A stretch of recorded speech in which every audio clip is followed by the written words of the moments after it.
मैंने कभी नहीं सोचा था कि एक ढाबा मेरी जिंदगी की दिशा बदल देगा। उस रात मैं दिल्ली से नागपुर अकेला ड्राइव कर रहा था। बारिश रुक रुक कर हो जा रही थी, हाईवे खाली था और मोबाइल नेटवर्क कब का गायब हो चुका था।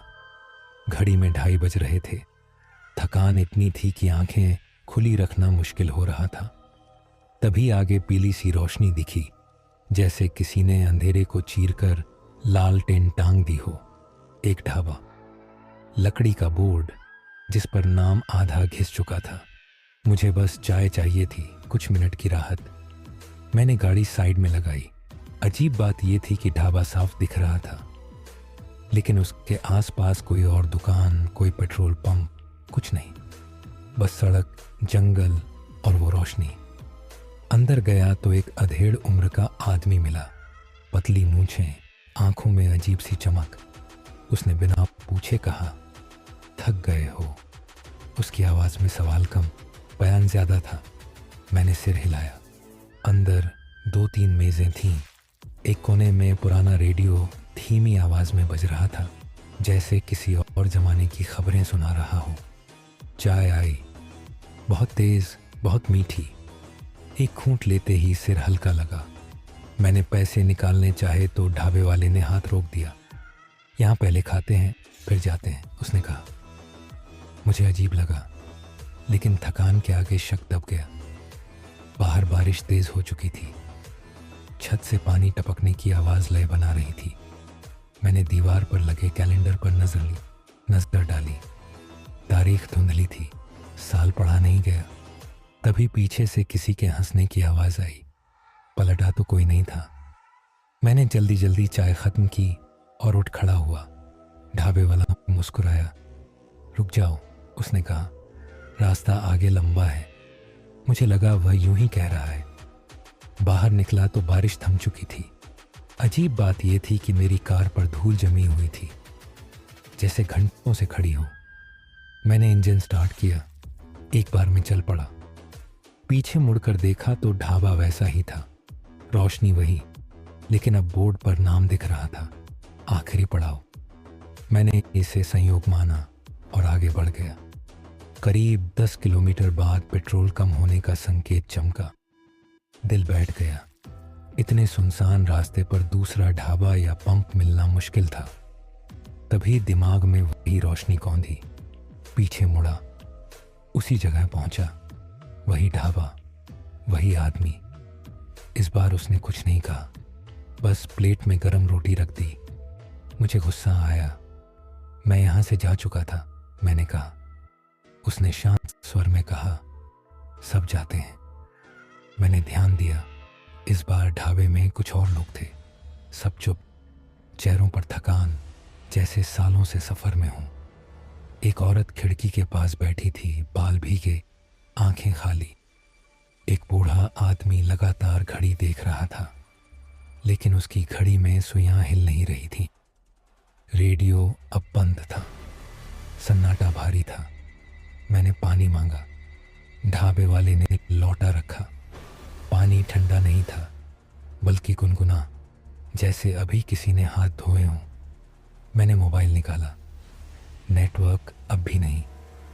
समय देखा, 2:05। वही।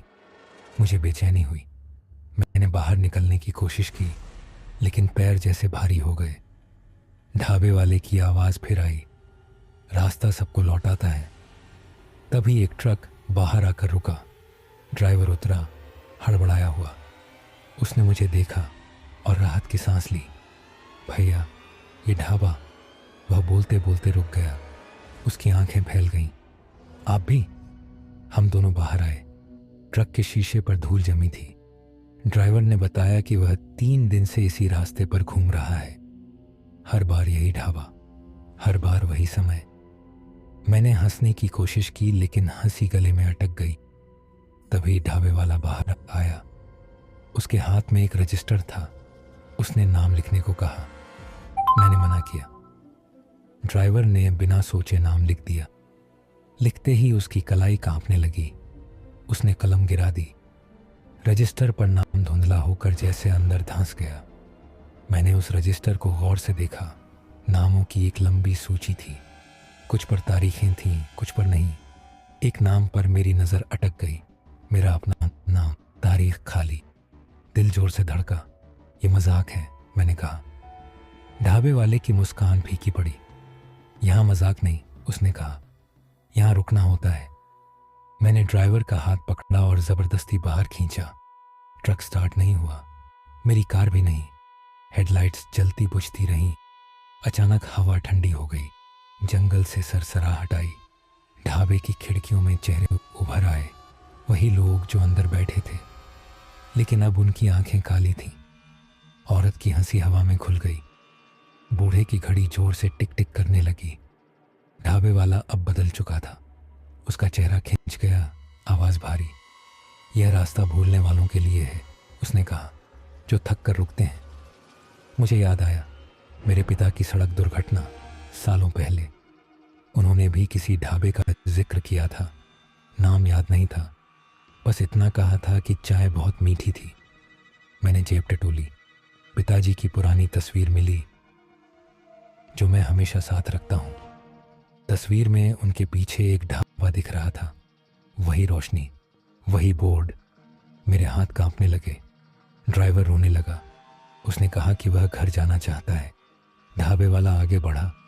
मैंने तस्वीर उसकी तरफ बढ़ाई।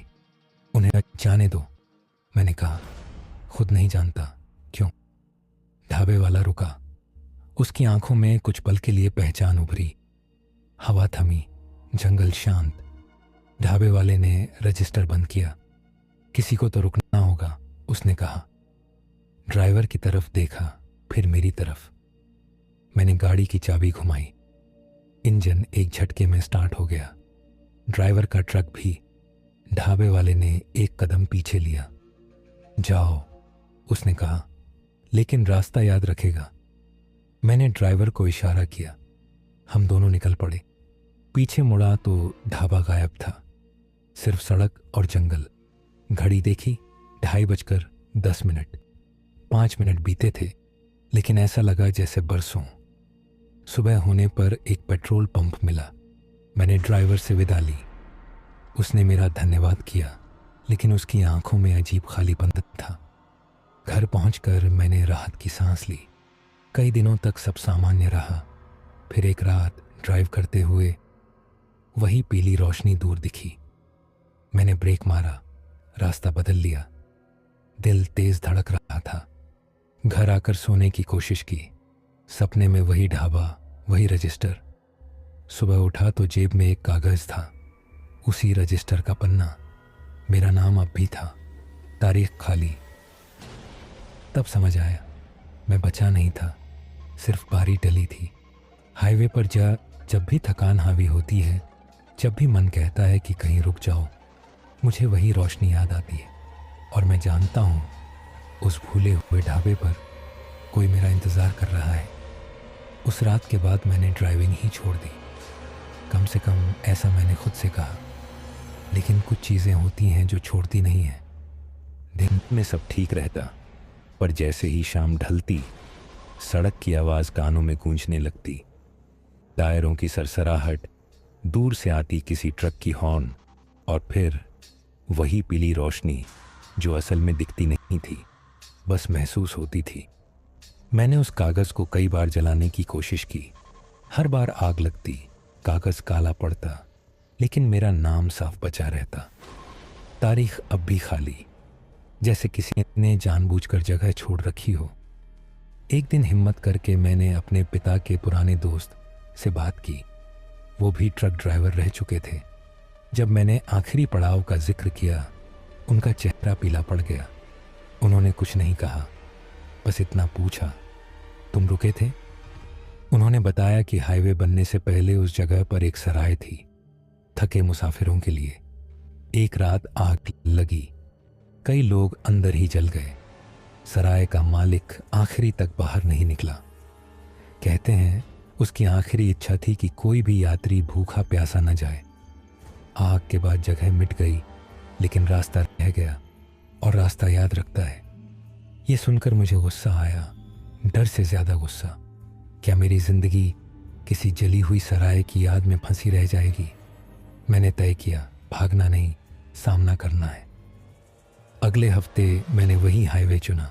दिन में पूरा रास्ता सामान्य था, न ढाबा न रोशनी। दिल ने राहत ली। लेकिन जैसे ही सूरज ढला, हवा ठंडी होने लगी। घड़ी देखी, 2:15 AM। पेट में मरोड़ उठी।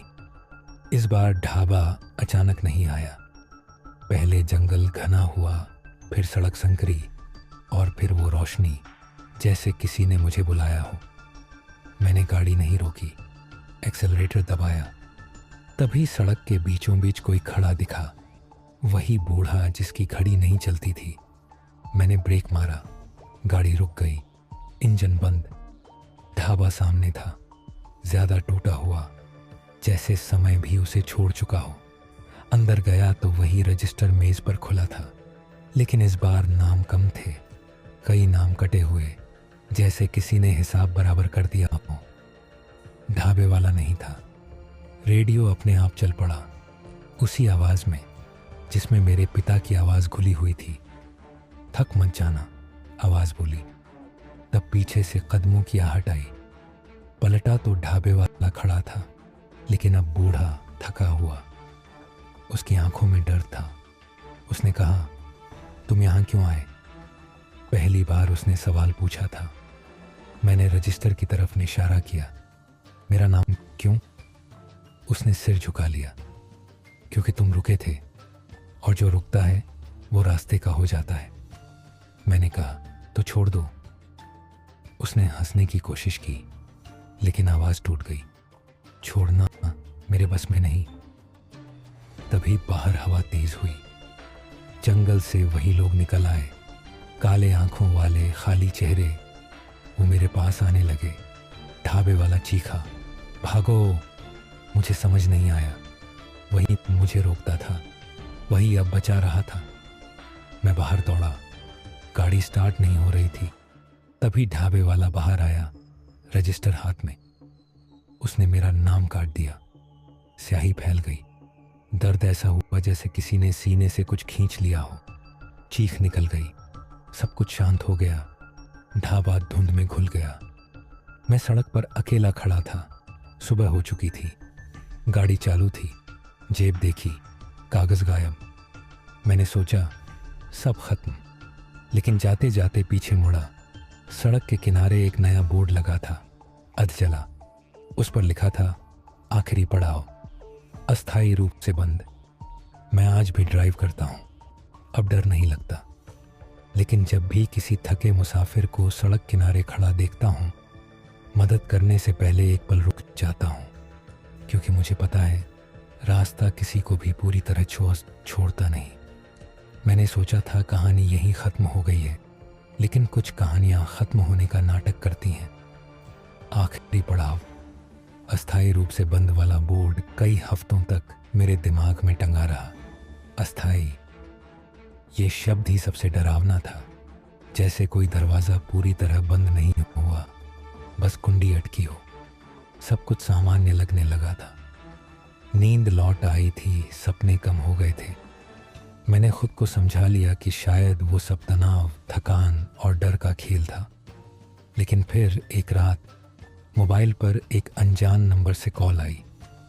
समय 2:17 AM। स्क्रीन पर कोई नाम नहीं। मैंने कॉल काट दी। दोबारा आई। इस बार फ़ोन उठाते ही उधर से बस इतना कहा गया, चाय ठंडी हो रही है। मेरे हाथ से फ़ोन गिर गया। वही वाक्य, वही लहजा। दिल ने कहा, मत जाओ। दिमाग ने कहा, अगर नहीं गए तो ये यहीं आ जाएगा। अगली सुबह मैंने उस नंबर पर कॉल किया। यह नंबर मौजूद नहीं है। लेकिन उसी दिन शाम को एक पार्सल आया। भेजने वाले का नाम नहीं। अंदर एक पुरानी चाय की केतली थी। ढक्कन के अंदर जली हुई लकड़ी की गंध, और नीचे हल्की सी खरोंच में लिखा था, मेरा नाम। मैंने तय किया, इस बार अकेले नहीं जाऊंगा। अपने एक दोस्त को साथ लिया जो इन बातों पर हंस देता था। हम दोनों रात को निकले। उसने म्यूजिक चला रखा था तेज, ताकि डर भाग जाए। लेकिन जैसे जैसे समय 2 बजे के करीब आया, रेडियो अपने आप धीमा होने लगा, फिर बंद। फ़ोन नेटवर्क गायब। दोस्त ने हंसते हुए कहा, लगता है तेरी कहानी सच होने वाली है। उसकी हंसी अधूरी रह गई। रोशनी इस बार बहुत पास थी। ढाबा फिर से खड़ा था, लेकिन नया नहीं, पुराना नहीं, बीच में अटका हुआ। बोर्ड पर लिखा था, आखिरी पड़ाव, सेवा सीमित। दोस्त ने गाड़ी रोकी। अंदर गए तो माहौल अलग था। खाली मेज़ें, लेकिन हर कुर्सी पर किसी के बैठने का एहसास, जैसे अभी अभी लोग उठे हों। रजिस्टर फिर से मेज़ पर था। इस बार खुला नहीं था। ढाबे वाला नहीं दिखा, लेकिन दीवार पर टंगी एक फ़ोटो में वही खड़ा था, मेरे पिता के साथ। दोस्त ने फ़ोटो देखी और बोला, ये तो तुम्हारे पापा जैसे लगते हैं। मेरा गला सूख गया। तभी रजिस्टर अपने आप खुला। इस बार सिर्फ 2 नाम थे। पहला मेरा, तारीख फिर खाली। दूसरा मेरे दोस्त का, तारीख आज की। दोस्त को अब डर लगने लगा। उसने बाहर जाने की कोशिश की। दरवाज़ा नहीं खुला। हवा भारी हो गई। पीछे से आवाज़ आई, अब बारी बदलती है। ढाबे वाला सामने था, लेकिन अब उसकी परछाई ज़्यादा साफ थी, चेहरा धुंधला। उसने मेरी तरफ देखा। तुम्हें छोड़ा था, बदले में किसी और को। मैंने कहा, यह सौदा मैंने नहीं किया। उसने सिर हिलाया। रास्ता करता है। दोस्त रोने लगा। मुझे वही सीने का दर्द महसूस हुआ जैसे पिछली बार नाम कटते वक्त हुआ था। समझ आया, नाम कटने की कीमत होती है। कोई और नाम। मैंने रजिस्टर उठाया। हाथ कांप रहे थे। ढाबे वाले की आंखों में पहली बार डर दिखा। अगर रजिस्टर जला दिया तो? मैंने पूछा। वो चिल्लाया, तो रास्ता भटक जाएगा। मैंने आग जलाई। पन्ने जलने लगे। नाम धुंधले हुए। ढाबा कांपने लगा। दोस्त चीख रहा था। अचानक सब शांत। हम दोनों सड़क पर खड़े थे। सुबह हो रही थी। ढाबा गायब। दोस्त ज़मीन पर बैठ गया, सांसें तेज। मैंने उसे संभाला। हमने कुछ नहीं कहा, बस चले गए। कई दिन बीत गए। दोस्त अब मुझसे बात नहीं करता। उसकी आंखों में खालीपन है, जैसे कुछ पीछे छूट गया हो। और मेरे सपने लौट आए हैं। अब उनमें ढाबा नहीं, बस एक लंबी सड़क है, और सड़क के किनारे एक नया बोर्ड। इस बार उस पर लिखा है, आखिरी पड़ाव। नई जगह पर जल्द खुल रहा है, और मुझे पता है, अगली बार शायद रास्ता मुझे अकेले नहीं छोड़ेगा। मैंने खुद से वादा किया था कि अब आगे नहीं जाऊंगा, लेकिन जब रास्ता आपको पहचान ले तो वादे कागज जैसे हो जाते हैं। नई जगह पर जल्द खुल रहा है वाला बोर्ड सपनों में नहीं, अब असल जिंदगी में दिखने लगा था। हर शहर के बाहर, हर लंबे हाईवे पर, कभी धुंध में कभी बारिश में, जैसे कोई जानबूझकर मुझे याद दिला रहा हो कि कहानी अभी बाकी है। मेरे दोस्त की हालत बिगड़ती गई। वो बोलता कम था, और जब बोलता तो ऐसी बातें करता जैसे किसी और की यादें उसकी ज़ुबान पर आ रही हों। एक रात उसने नींद में बुदबुदाया, नाम पूरे होने चाहिए। मैंने उसे हिलाकर जगाया। उसकी आंखें खुली, लेकिन पहचान नहीं थी। सुबह होते होते वो सामान्य हो गया, जैसे कुछ हुआ ही न हो। तब समझ आया, रजिस्टर जला था, लेकिन रास्ता नहीं। मैंने खोज शुरू की। पुराने नक्शे, अखबार, एक्सीडेंट रिपोर्ट्स। एक पैटर्न उभरने लगा। हर उस जगह जहां आखिरी पड़ाव दिखा था, कुछ सालों बाद सड़क हादसों में अचानक बढ़ोतरी हुई थी, जैसे रास्ता अपनी कीमत वसूल रहा हो।